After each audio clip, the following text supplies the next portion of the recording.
There were rumblings that former Governor Andrew Cuomo was looking for a way back into the public eye. He just started to run TV ads proclaiming his innocence. And on Sunday, he found his way to a place where political candidates often go during the heat of an election season.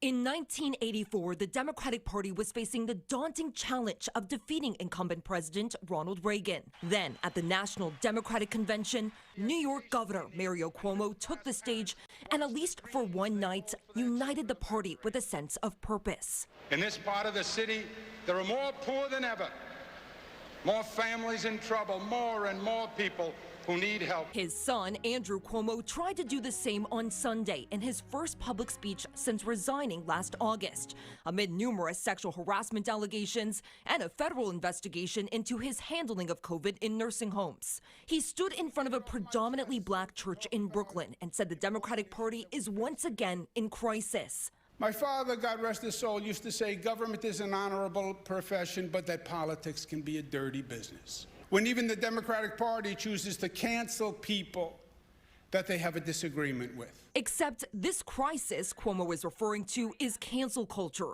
He blamed it for pushing him out of office and even went as far to tell people that their votes were somehow stolen, not mentioning that he resigned when it became clear he would be facing an impeachment trial. They used cancel culture to effectively overturn an election, and that was their greatest arrogance. They didn't elect me.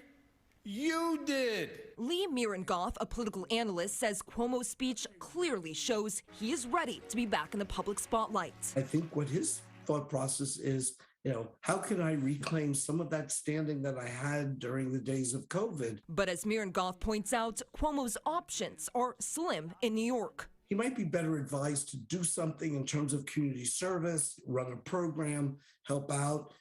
He needs to turn the page on his political resume, and doing it this way is kind of like old school electoral politics. Now, Cuomo's speech did land well with another political outsider, Reverend Ruben Diaz Sr., who pushed back against same-sex marriage when he was in office. He tweeted out that Cuomo should come to visit a church in the Bronx to speak with Hispanic voters.